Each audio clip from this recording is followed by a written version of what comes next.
Thank you everyone for coming today. This panel, A Taste of Entrepreneurship.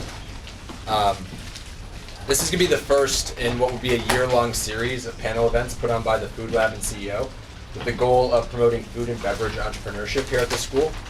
And what better way to kick it off than as part of CBS Startups Week with 4 esteemed CBS alumni and entrepreneurs in the food and beverage space. So here with me today we have Raphael, who's the COO of Kuzmi Tea and now Love Organic. We have Andy Jacobi, founder of Untamed Sandwich on 39th Street. Brian Ballan, founder of A&P American Style Pepper Sauce. And Phil Crouse, founder of TinyKitchen Brands, which has the 2 brands, Blackbird, which is a new line of sodas, as well as Cup and Compass teas and sodas, or teas and juices. So to give you guys an idea of who's in the audience, real quick, who in here has started or would like to start a beverage or food business? And who has worked for or would like to work for a company in the space? And who's just an interested consumer?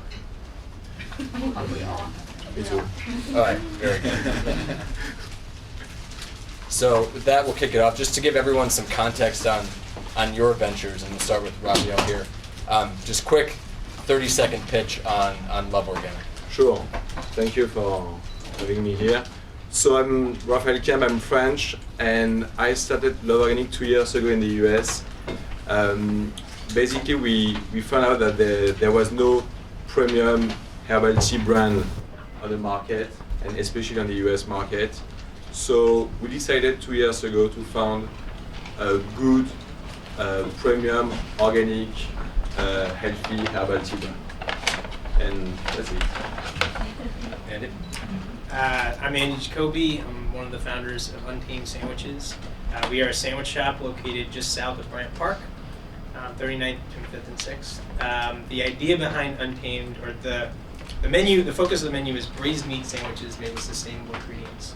And what we go for is we're trying to create the kind of food and ambiance and service that our customers might expect from a fine dining, farm-to-table style restaurant in a much cooler part of town. But we have this very focused concept that allows us to be very efficient so that we can meet the needs of busy office professionals in a place like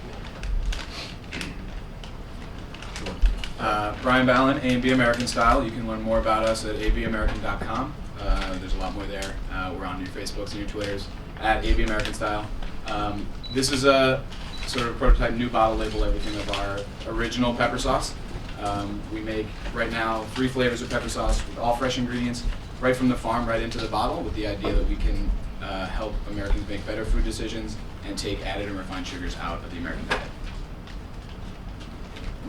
Thank you so much. My name's Philip. I'm the founder of TinyKitchen Brands, and we work with emerging casual and fast casual restaurants, providing alternative organic beverages, alternatives to traditional fountain soda.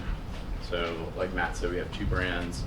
One is Cup and Compass, which is the brand that I started and launched while I was in business school here at Columbia.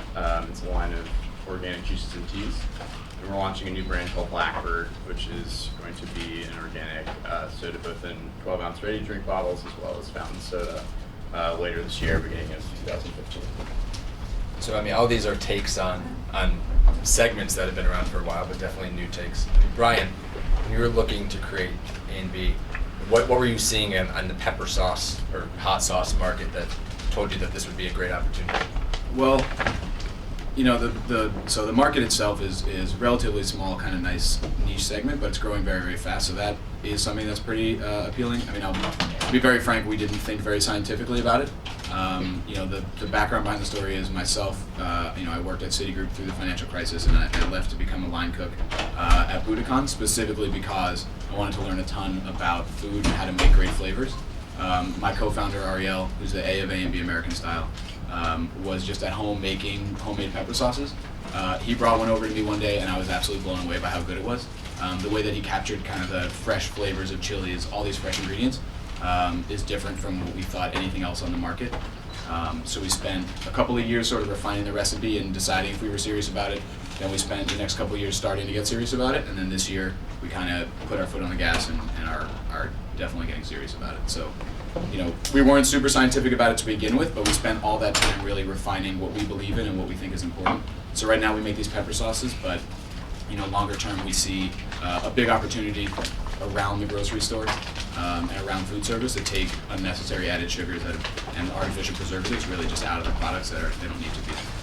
So, and Phil and Andy, both of you are approaching the restaurant or food service space from different angles.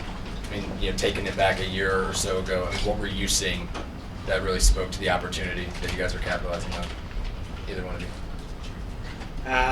So I always hear restaurateurs say like, oh, I had this style of food that I really loved and no one was making it the way that I make it, so I decided to build a restaurant around it. And that always strikes me as kind of being silly, because there's a much cheaper way to enjoy the food that you want to enjoy, and that's by buying the ingredients and making it in your own kitchen. You can save yourself $500,000 and a lot of headaches and struggles. I wouldn't say that like anything about what we do at Untamed is like really, really unique. If anything, I'll tell you, I mean, a little bit about my background is that while I was in school, I was working for a grass-fed buffalo meat company. And it was a great product. It was a very expensive, high-end product. And I was the director of sales and marketing. My job was to find chefs and butchers and supermarket managers and try to convince them why they should be carrying our buffalo. And I always thought that there weren't enough restaurants who were willing to take the chance on passing that higher cost along to customers in the sense of, in the form of a higher quality product. And so I guess if anything is particularly unique about what we're doing at Untamed, it's that we've taken the risk of selling a $12 sandwich with, you know, that the way that I pitch it is, if you went to El Buco Alimentari, you'd be getting this quality of food and you'd be paying $18 for that sandwich. But instead, you're having it in a quick serve environment. So we're trying to take that quality of food, but simplify our operations down to the point where we can offer that great sandwich for $12. So, Yeah. I mean, and I think my story is pretty similar to Andy's, where I interned for a couple of food and beverage companies while I was at Columbia. And from a business perspective, what I saw time and time again is lots of startups trying to start their businesses and build their brands in grocery, which from a business perspective is really challenging when you have a limited amount of capital to market the product and make it move in grocery. It's also a pretty low margin sales channel. So from a business perspective, I was pretty interested in trying to hit an alternative sales channel. And then I started thinking a lot about food service and really just recognized that there was a lack of innovation around beverage. Typically the fountain soda that is available is still just Pepsi and Coke, and restaurants that want to sell something different, especially if it's a prepared drink, really only have the option to make it themselves. So it was kind of an insight that I came to from working in the industry, but it was not only just a gap in the market that got me there, but also thinking about just as a small business, how could I position myself to survive financially in the the first couple of years. Absolutely. And Raphael, your story is a little different, right? You're working with Crouse, which for those that don't know is a much more established, alongside, I think it dates back to the 19th century right. tea brand. Yeah. But now taking a more entrepreneurial tack with Love Organic. And what's the opportunity in tea? What are you doing differently with Love? Yeah, that's a good question. Actually, when you look at the tea market or the herbal tea market, you do not find many fancy brands, many good and beautiful products. So we thought that there was an opportunity in the market for innovation, to create good, quality, beautiful herbal tea products. So that's how we came up with the idea of Love Organic. What was quite challenging on the US market is that I agree with them.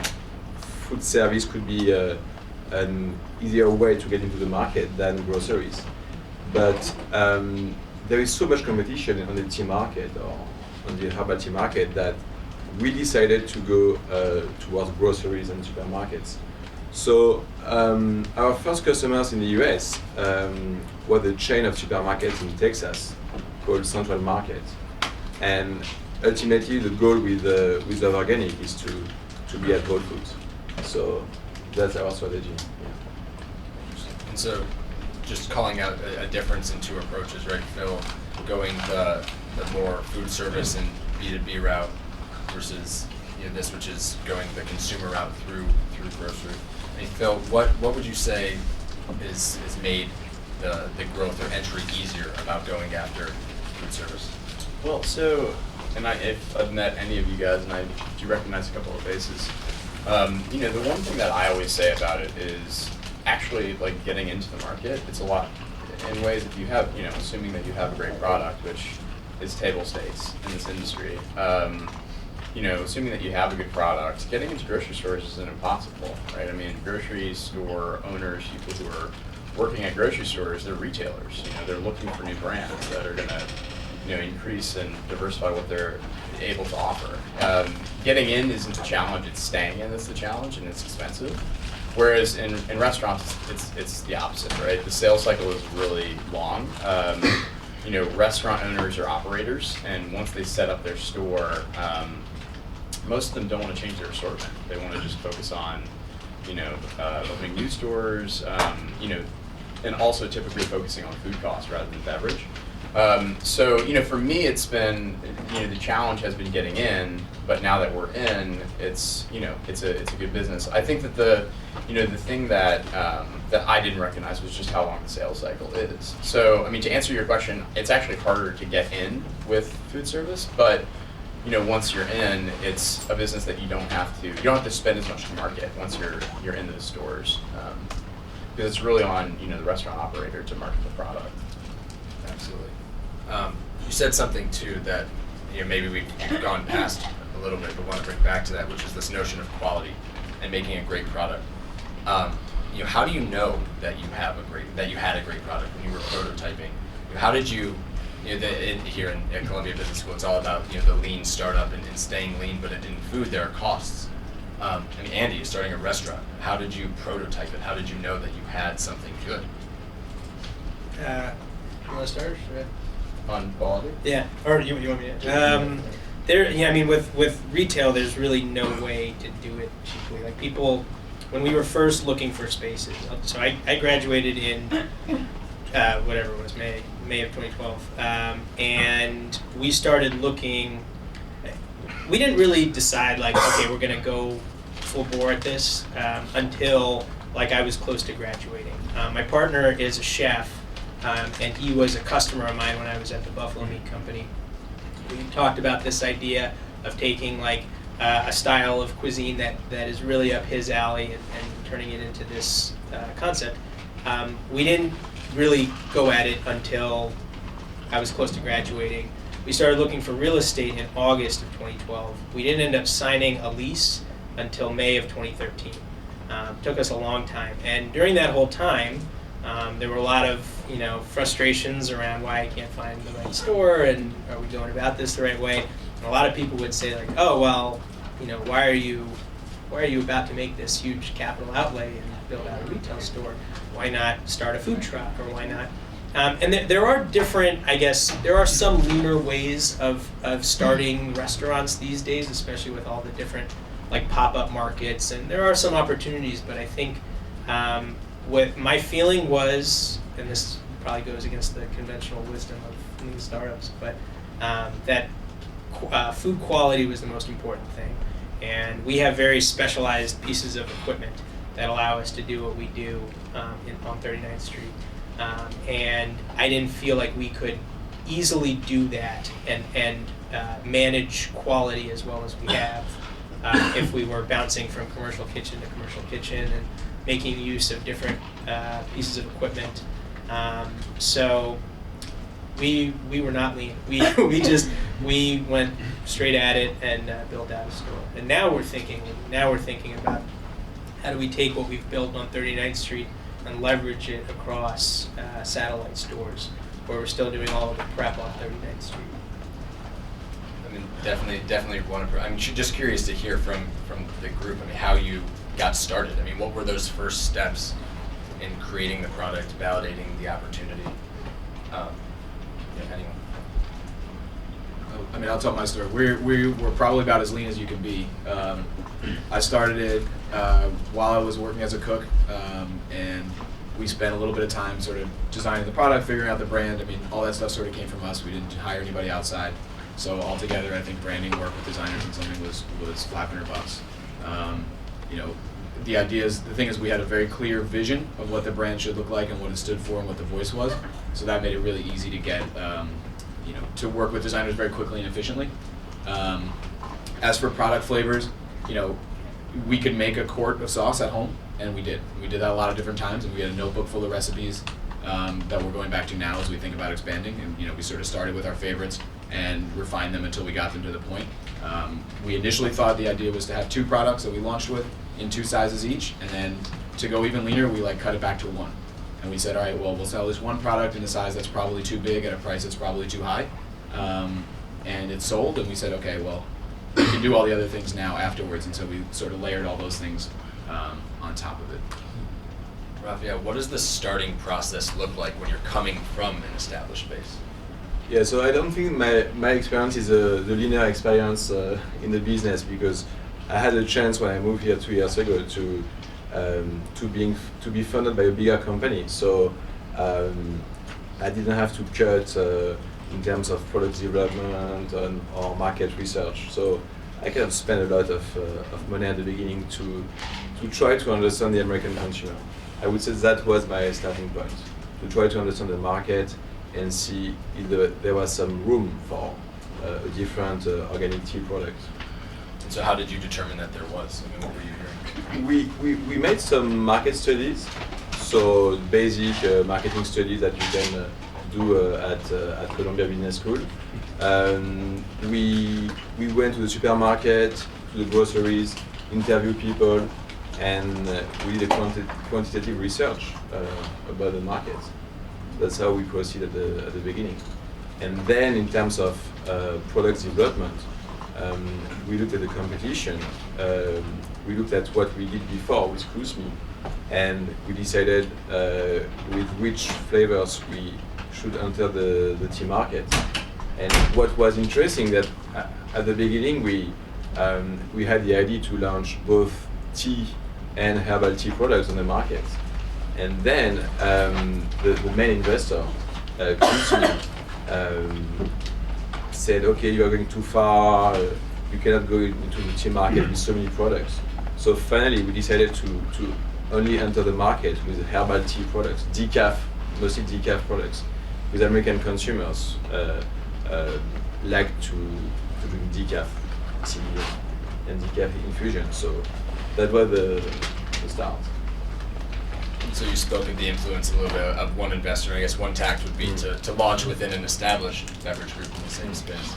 I mean, so Andy, for a restaurant, which is a much bigger capital outlay, how did you think about financing? I mean, if you were going to go full bore from the beginning. You know, I didn't. I just kind of knew. You know, I had worked with enough restaurant operators through my job at Wild Idea Buffalo to kind of know what was needed, and you know, fundraising certainly wasn't easy, and we just raised a friends and family round, and it was people that were betting on us as much as they were betting on the quality of our idea. I mean, investing in startups is a stupid idea to begin with. You're most likely going to lose your money if you do that. And you know, the only way, and I knew this. I mean, we reached out to the whole world in terms of trying to find individual investors who could put in, you know, a decent enough chunk of capital that we weren't, you know, looking for hundreds of investors. And the people that ended up funding us are people that knew either Ricky or myself well enough to say, I trust that these guys will do a good job. I think, you know, going back to the idea of being lean or not being lean,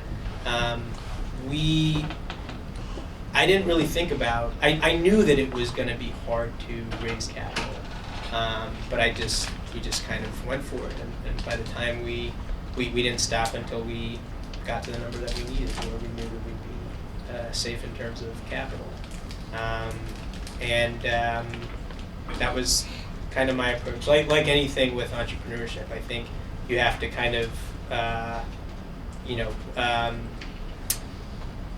not necessarily listen to all of the people who are saying this is not the right way to do it, or this is going to be very challenging, and just say, I'm just going to go for it, and I know what I need, and I'm going to go get it.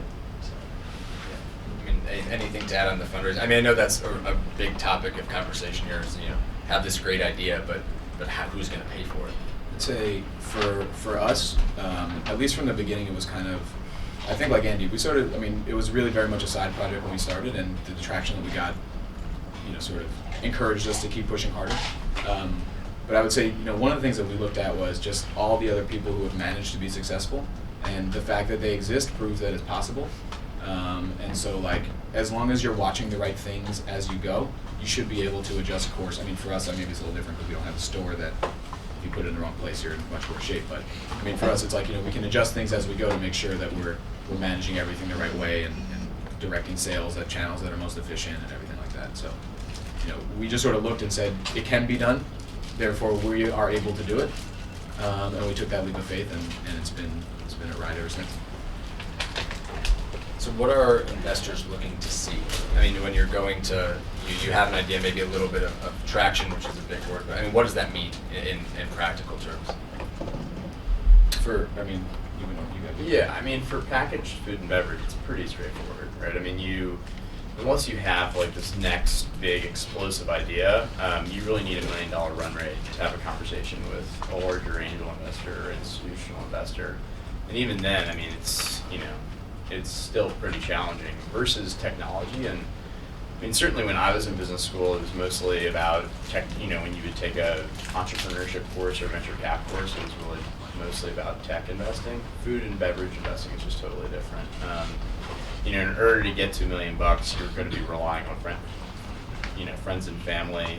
Circle Up is a resource that becomes available when you hit about $500,000, and Circle Up it's kind of a closed network of angel investors that has funded a couple of different food and beverage brands.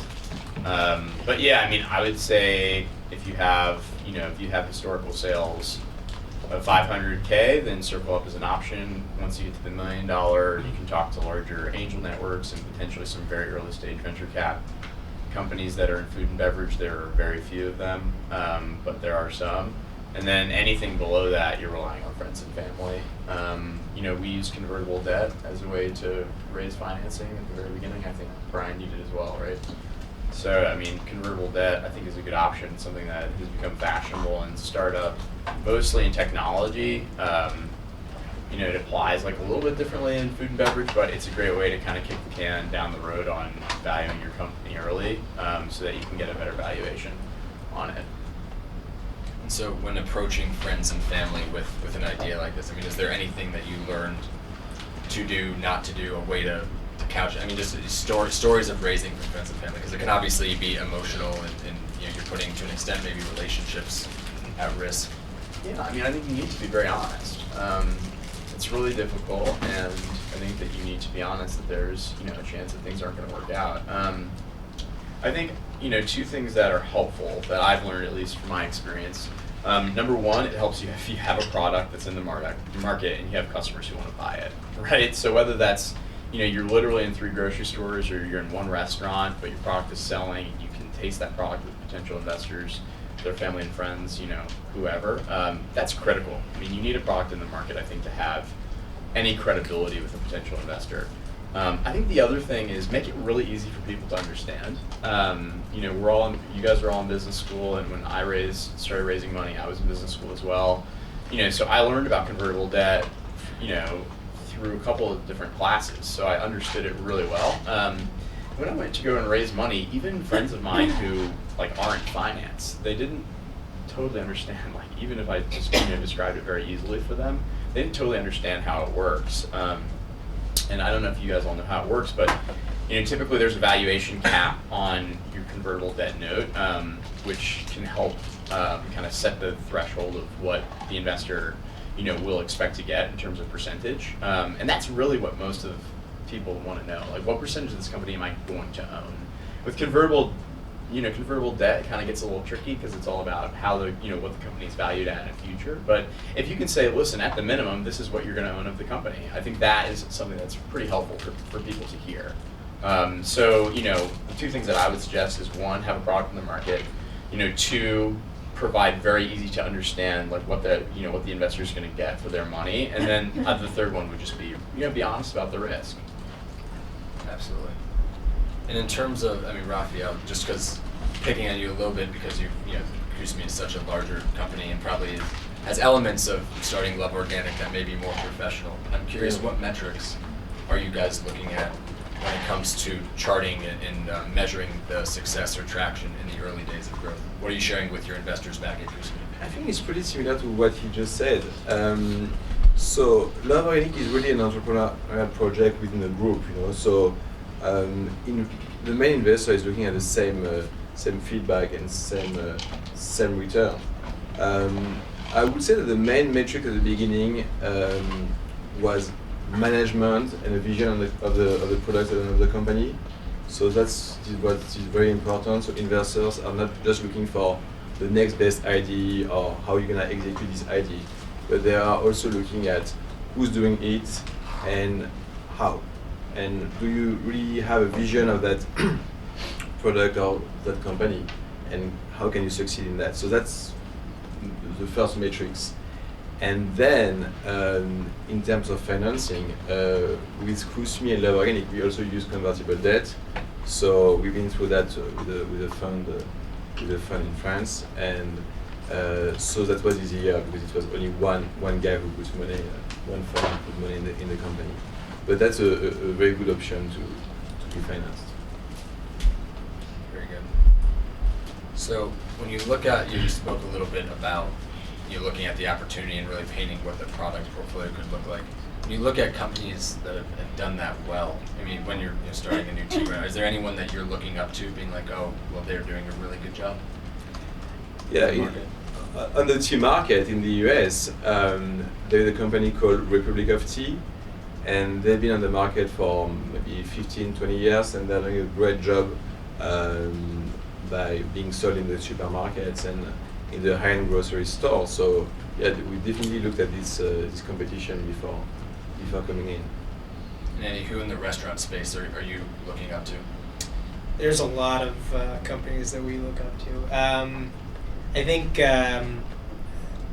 I think of our comps in different ways. We just had this branding meeting with this lady who's helping us out with some PR. And she was very surprised at some of the names that I threw out in terms of how I want Untamed to be thought of, because they're not necessarily the quick serve comps that you would think of. I think of I'm going to go off on a tangent for a while, like Mamafuku, because I think that they took a simple concept and they've kind of expanded upon it and taken that one concept and then made all of these other concepts out of just the simpleness of noodles. And they've kind of become known as a center for innovation around food. Another one that I mentioned, youve Alimentari, who's known as just being a great farm-to-table restaurant. You can trust the quality of the food that you get when you go there, regardless of what you think of the taste. You just know that it's going to be high product quality. And then, of course, in the quick serve space, I look at Nampang and Dos Toros and Melt Shop, and of course the big behemoth Chipotle, in terms of how these businesses have started and expanded, and how they focus on product quality and how they maintain product quality as they grow, and how they. The one funny thing about restaurants is that they are a kind of living, breathing thing that are much bigger than one person, and yet there are always a handful of people that are kind of doing a million things and making it run and making it appear to be a larger organization than it really is. You don't necessarily think about the people that you interact with when you go into a restaurant, but there's always people, and it's up and down our organization that are making things happen. And it's important to kind of the challenge with a retail business, which always requires a lot of attention, is to make sure you're focusing on the day-to-day and the details and making sure that customers don't see how hard you're sweating when you're, to get everything right on a day-to-day basis, while also focusing on marketing and expansion and talking to your investors and finding new investors and all that good stuff. Well, and to your point, you need a team to do that, right? I mean, there just aren't enough hours in the day for you and your chef, right? So Ideally, that would be the case. So I mean, have you hired team? I mean, what's been your approach? Well, we have a couple people in this room who have been quite helpful on our team. For the most part, we're still very small and very lean in terms of our staffing. We have great people in the shop that help us on a day-to-day basis, but we haven't really gotten to the point where we bring in kind of like above the shop level people. But we had Mike helping us out over the summer and continuing to help us out, and that's been phenomenally helpful. And Andrew Spano, who helped me, get Untamed off the ground. They were certainly two people that I could rely on with kind of like above the day-to-day management level tasks. But for the most part, it's just I don't think very much. So has anyone else hired folks for their company? All the time. We do have a lot of part-time people. Full-time is still just A and B.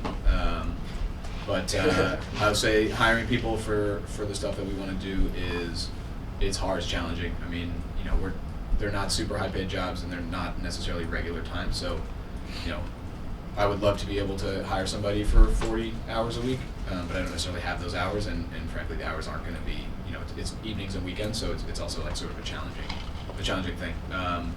So we've had a lot of people come and then flake out. I mean, I think in the space where we're hiring, we're trying to find temp work pretty frequently. It's tough.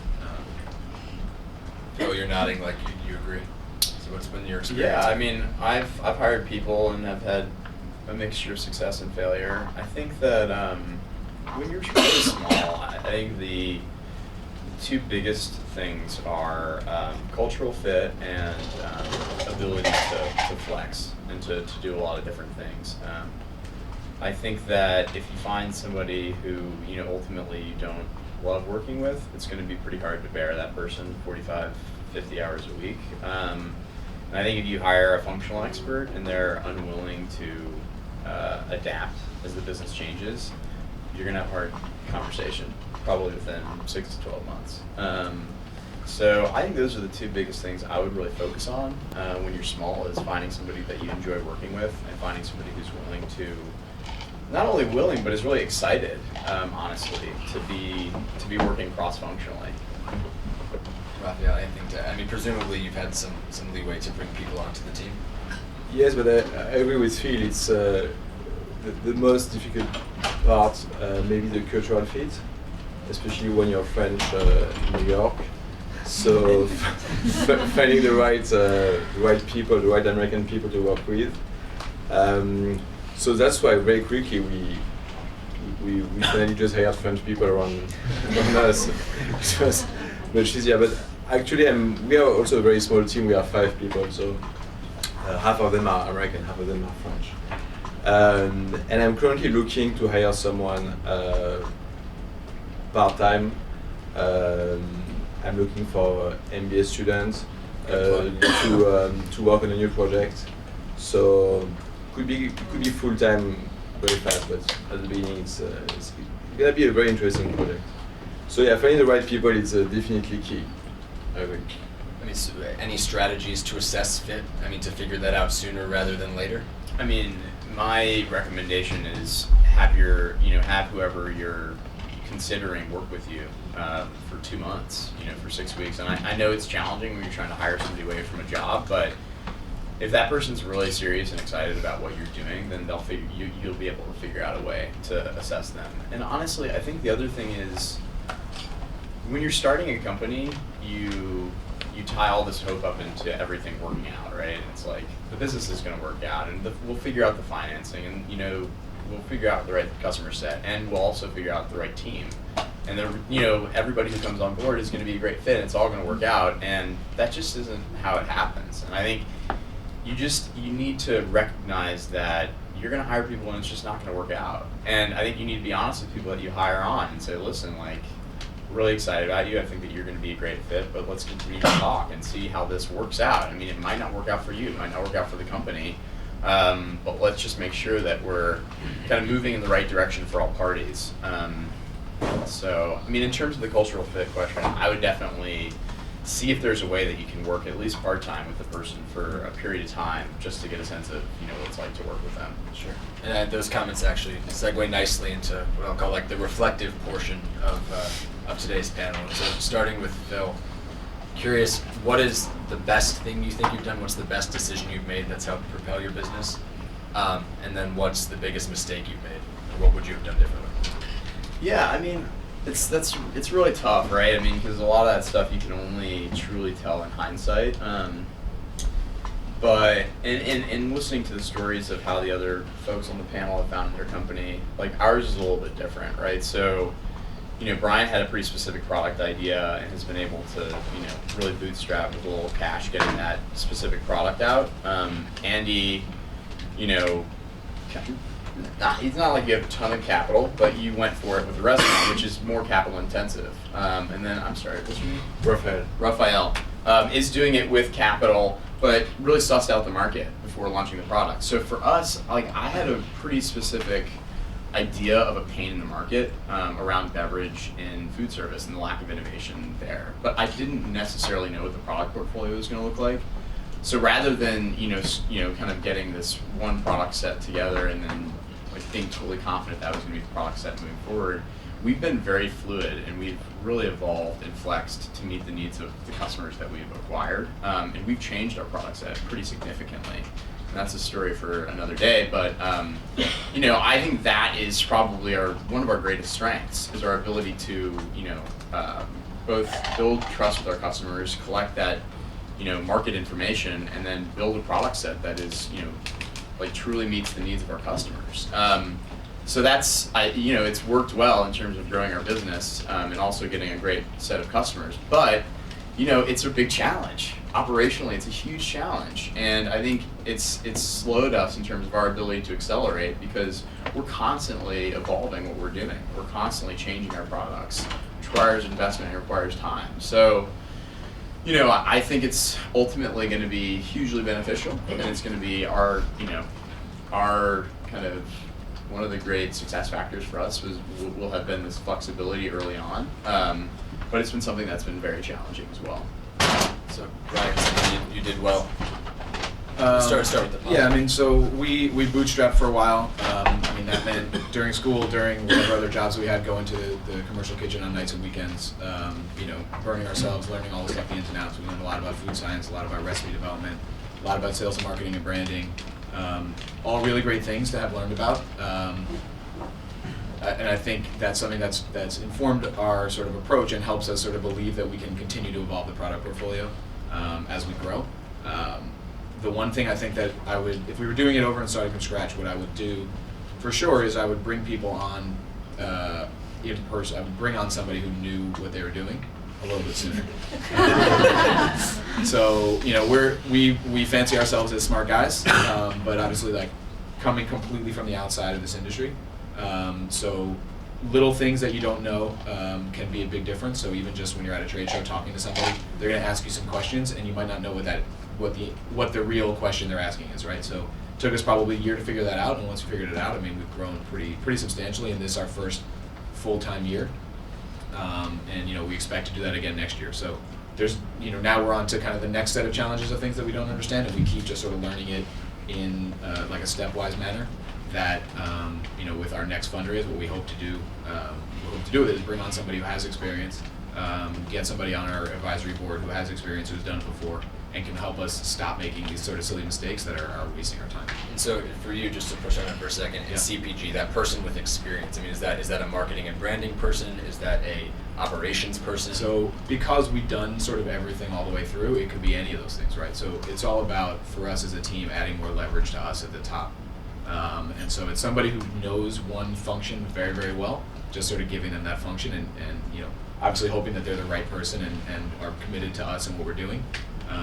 But like if I could get somebody who's like a social media whiz or a marketing, expert or a sales guy, sales is probably the last one I would give off actually, but even any of those functions, operations, production, someone who's done that before and managed it, they'll be able to evaluate new ideas with like an actual expertise before we start.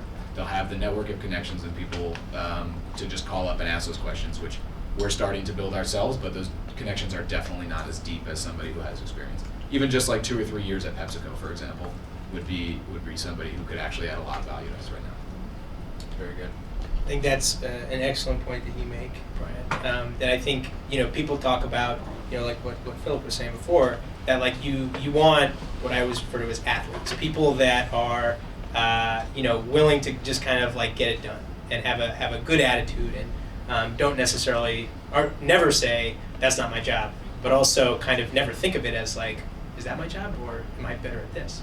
But at the same time, it's important to know what kinds of skill sets you have on your team and know personally what kinds of skill sets that you possess, because you're going to be making decisions about your business on someone else's dime, and you're going to be making mistakes on someone else's dime, and that's okay because all startups make lots of mistakes, but it's not okay to come in blind. You're going to make mistakes, and it's best to have as good of an idea of what those mistakes are going to be in advance. And so when I started, I would say the best thing we've done is I chose great partners to partner with. We have great investors.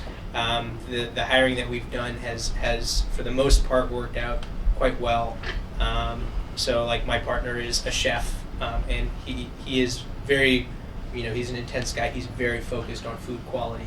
Means everything around food. Oh, and when we opened, we brought in his longtime sous chef at a bunch of restaurants that he had worked at to be our full-time kitchen manager / chef de cuisine. The guy's there almost as much as I am, and the two of them ensure that I don't have to worry about product quality. So I focus on managing the business and on finance and marketing. That being said, I think actually to take that a little bit further, bringing in Andrew was a great decision. Bringing on Mike was a great decision, and I did that. I don't know if Andrew remembers this, but I did that pretty slowly. Like, Andrew and I had volunteered together. I didn't know him all that well, and he said, I've been doing investment banking for a while. I don't like it very much. I want to do something else. Can I work with you? And I was pretty upfront. I said, I can't pay you. We're not up and running yet. I'd love to have you intern, and there's a lot of stuff that I'm doing that I can use a smart guy to help me out with. And we'll figure out what your role is once we open. That ended up being a great way for us to kind of work together and for me to assess what he was good at and for him to assess whether he liked working with me and with Untamed. If I would say that we've made something I wish I had done or thought more out, would have been thinking through that a little bit further and figuring out which tasks I should have delegated earlier on. You get to the point, you think as the entrepreneur that you're the best at everything, and the reality is you're probably not, because especially as you start to hire people, they get really good at the things that you have them doing. Chances are they'll be better at it than you pretty soon. And the best thing is to give people their spheres and to give people good training and oversight and give them the opportunity to succeed. But once you see them starting to succeed, leave them alone a little bit and move on to other things that you need to devote your time to. Time management is the thing that I'm still the absolute worst at. So. Same. I totally agree with you, Andy. I think the most challenging thing for me at the beginning was to delegate and to find the right people to work with. So as I said, I moved here 2 years ago, so French guy coming to New York with a few networks. Finding the right people to help me in sales, marketing, operations was quite challenging. So in terms of timing, I think I had some delays because of that. to get into the market as fast as I wanted. On the other hand, I think that what we did the best was probably our attention to details, our ability to look at quality, like you guys, quality of the products, importance of the packaging and the branding. So that's also attention to details. So we are a retail product. So in the retail world, excellence is details. So that's what we do, I think. So we're going to open up for questions in a second, but quick plug on behalf of, I guess, CBS from you guys. What is the best research? I mean, knowing that you're sitting here with a bunch, or at least a handful of future entrepreneurs that are currently here at the school, where should our heads be at in terms of making the most of our time here and of the resources available at the school? What's been most helpful to you in that regard? Jump in as Yeah, I mean, I really used all resources. I mean, literally everything was available to entrepreneurs, and I helped create some as well while I was here. Blank Fund, Greenhouse, Lions Lab, Summer Venture, Track, launching new ventures, Columbia Startup Lab. I mean, I've literally done all of those things. I mean, in terms of what has been the most valuable, I mean, for me, the Blank Fund was huge for me. I mean, it gave me credibility to go and raise money from other folks, which allowed me to do this after I graduated. So, that was a huge and enormous resource for me.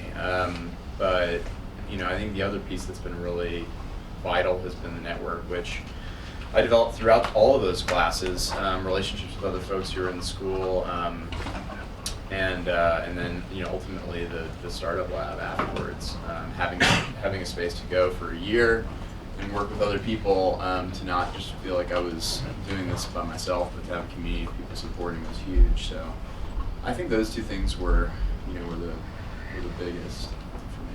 Sorry. So for me, I came to business school like a little bit older probably than most people, so I felt like, to me, classes were super interesting, but I took all the kind of standard entrepreneurship classes. They were helpful. I think I also tried very hard to take classes that were outside of my comfort zone so I could get exposure to more and more sort of things.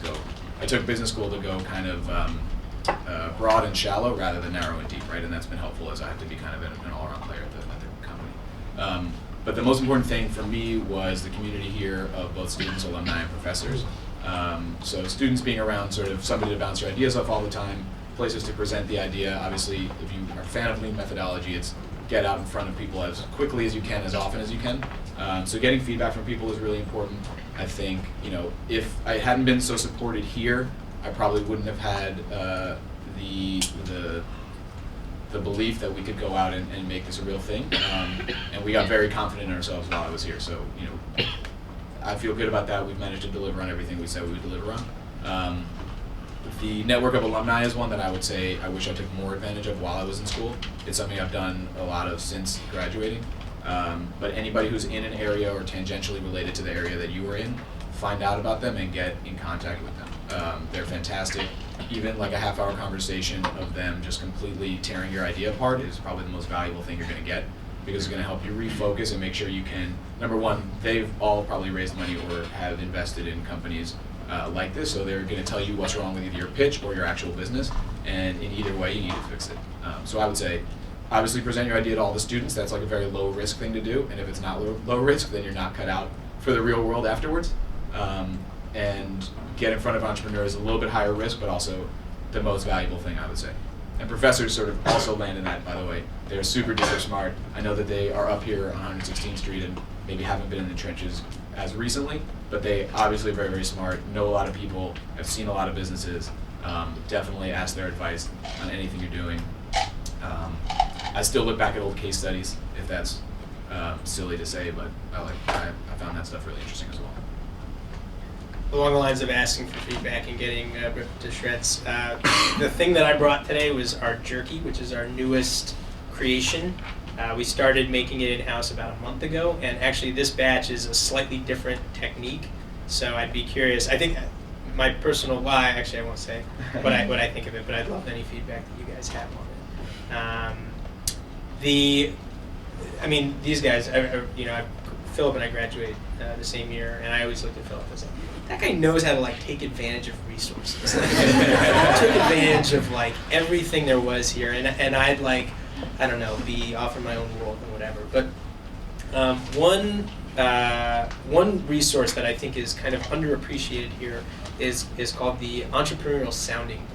Doesn't get a lot of attention, but it's these individuals who, some have a clear connection to CBS, others just kind of, like the idea of advising and working with rising entrepreneurs. But I met a couple of really smart, helpful people through that, who really early on, as I was kind of deciding, how to launch the business, were very helpful and brought some great insights to bear that, thank God they did. Including, actually, one of the things was I was looking originally. One of my kind of theses was like one of my customers at the Buffalo Meat Company was another sandwich shop where I was like, it was a chef-driven concept. The chef was a really talented chef, but he was a terrible business person. And I looked at what he was doing, and I was like, I could come in here and just totally fix everything, and this would be a great business. And maybe I should pitch him on the idea of partnering with me, and I'll bring some capital in, and we'll expand to a couple more stores, and he can keep that first crappy one because he made a lot of mistakes in the build out. But like, I'll fix all this. And one of the guys I met through the sounding board, I kind of explained this to him, and he's like, so you like his business because you like a sandwich that he makes, but you hate everything else about it. So why do you want to partner with this guy? Why not go off and do your own thing? And also, the other thing that I forgot to mention about this customer was I knew he was crazy. He was absolutely crazy, and it would have been terrible to work with. Meanwhile, Ricky, who I ended up partnering with, who I approached about this idea, I knew was like, as far as chefs go, chefs are all a little bit crazy, but Ricky was as level-headed and pragmatic, and as kind of like management focused as a chef can be. And that piece of advice from this guy that I met through the sounding board was extremely helpful, and he's still a mentor to this guy. Raphael, any thoughts? At CBS, I met a lot of very interesting people and very helpful people.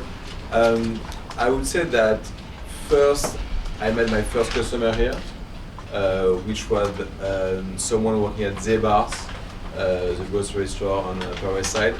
So thanks to the guy I met, Love Organic has his first New York-based customer. So that was important.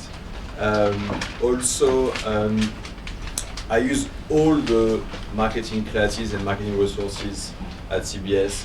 So all the quantitative and qualitative marketing studies we did were during the marketing class. So that was very, very helpful, and it's really how we started. And in terms of network, of course.